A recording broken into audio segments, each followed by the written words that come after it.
বাংলাদেশের সংখ্যাগরিষ্ঠ কৃষক জনগোষ্ঠীকে সংগঠিত করার লক্ষ্যে সারা দেশে ৩ মাসব্যাপী ইউনিয়ন পর্যায়ে কৃষক সমাবেশের অংশ হিসেবে নরসিংদী জেলার বেলাবু উপজেলার পাটুলি ইউনিয়ন পোড়াদিয়া উচ্চ বিদ্যালয় স্কুল মাঠে কৃষক দলের উদ্যোগে কৃষক সমাবেশ অনুষ্ঠিত হয়। উক্ত সমাবেশে উপস্থিত আছেন কৃষক দল কেন্দ্রীয় কমিটির যুগ্ম সাধারণ সম্পাদক শাহাদাত হোসেন বিপ্লব এবং নরসিংদী জেলার কৃষক দলের আহ্বায়ক শফিকুল ইসলাম আপেল ও সদস্য সচিব দীপক কুমার বর্মন প্রিন্স সহ বিভিন্ন নেতৃবৃন্দ। বিস্তারিত থাকবে নরসিংদী থেকে পার্থর প্রতিবেদনে। আসসালামু আলাইকুম, আমি কিষান দাস পার্থ, নরসিংদী থেকে। বাংলাদেশের সংখ্যাগরিষ্ঠ কৃষক জনগোষ্ঠীকে সংগঠিত করার লক্ষ্যে সারা দেশে 3 মাসব্যাপী বিএনপি ইউনিয়ন পর্যায়ে কৃষক সমাবেশের যে কর্মসূচি ঘোষণা দিয়েছিল, সেই কর্মসূচির অংশ হিসেবে নরসিংদী জেলার বেলাবু উপজেলা পাটুলি ইউনিয়নে কৃষক দলের উদ্যোগে কৃষক সমাবেশ চলছে। সমাবেশে উপস্থিত আছেন বাংলাদেশ জাতীয়তাবাদী কৃষক দলের কেন্দ্রীয় কমিটির যুগ্ম সাধারণ সম্পাদক জনাব শাহাদাত হোসেন বিপ্লব এবং নরসিংদী জেলা কৃষক দলের আহ্বায়ক শফিকুল ইসলাম আপেল ও সদস্য সচিব দীপক কুমার বর্মন প্রিন্স সহ কৃষক দলের বিভিন্ন নেতৃবৃন্দ। মানুষের হৃদয় স্পন্দন বিএনপির ভারপ্রাপ্ত চেয়ারম্যান জনাব তারেক রহমানের কৃষকদেরকে নিয়ে যে আগামীর করণীয়, আগামীর চিন্তাধারা, এই বাংলাদেশকে স্বনির্ভর করতে হলে এই কৃষকদের সমৃদ্ধি ছাড়া এই বাংলাদেশ সামনে এগিয়ে যাবে না। এই চিন্তা চেতনাকে সামনে আনার জন্য সারা বাংলাদেশের 4578টি ইউনিয়নে কৃষক সমাবেশের ডাক দিয়েছে। তারই ধারাবাহিকতা আজকের এই কৃষক সমাবেশ।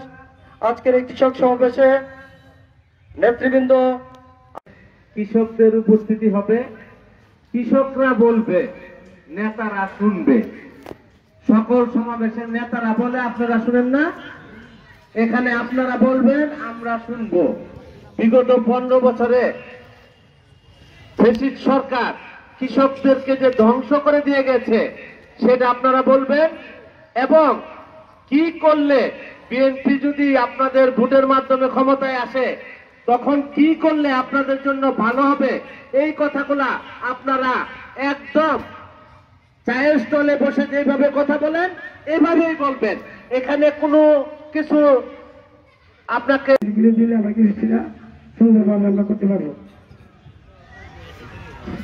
সালে আমার জিয়াকে ওই শিবপুর কলেজে মিটিং কাঠার দিয়েছিলাম, আর আমার জি লাগে উনি, আমি কিছু কিছু এক দিকে না ধানের শীষ ছাড়া কোনো ভোট দিব না,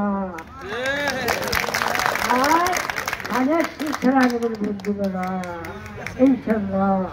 এ আমার, আমি কৃষি মানুষ, কৃষি কাজ করি, এ আমার কথা আছে। মনে করি আপনি ক্ষমতা আছে বলে আমরা মনে করি কিছুই পাই না। যারা গৃহস্থী নাই হারাফা, আমরা গৃহস্থী আছে মনে হয় সম্বন্ধে আনবে, আমরা কিছুই পাই না।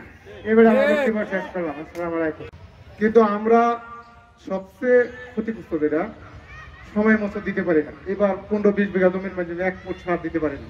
সারের যে পরিমাণ দাম, কি পাইছি না পাইছি সকলের মনে মনে জানা আছে, কিন্তু যদি আল্লাহ আমাদের সুযোগ সুবিধা দেয় তাহলে যেন আমরা এই ন্যায্য অধিকার থেকে বঞ্চিত না হই, এটি আমার প্রস্তাব। আর আমার একটা আবেদন হলো, আমাদের এই পাটুলি ইউনিয়নের আহ্বায়ক কমিটি দেওয়া হয়েছে, আমাদেরকে বলছেন, লিখে দিচ্ছেন, এইটা আমি আপনাদেরকে পড়ে শোনাবো এবং এটা ব্যাখ্যা দেব, আপনারা একটু ধৈর্য ধরে শোনেন। নেতা তারেক জিয়া যদি রাষ্ট্র ক্ষমতা আসে তাহলে আপনারা যেন এই কাজটি অন্তত কৃষকের জন্য করেন।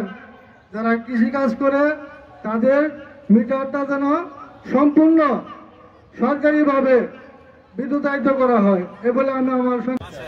আচ্ছা, এই মিটার যেন কেন দেওয়া হয়, এটা ফ্রিতে দেওয়ার কথা কেন দিচ্ছে না, এটা আমরা নোট করলাম। আমরা যেন এটা ফ্রিতে দেওয়ার ব্যবস্থা করা যায়, পরবর্তীতে যেন পান আপনারা। লটকন হয় মেলাপথে সবচেয়ে বেশি। আপনারা এই লটকনটা দিয়ে যদি ঢাকাতে বিক্রি করেন তাহলে দাম বেশি পাবেন না, দাম মেলাপথে বিক্রি করলে তো আর এরকম পাওয়া যায় না। এখন আপনাদের ঢাকা নিয়ে যদি লটকন যাইতে আসতে তো আপনাদের খরচ শেষ হয়ে যাবে, তাই না? দাম বেশি হলেও কিন্তু ওই যোগাযোগ ব্যবস্থা যাতায়াত করার জন্য পারবেন না।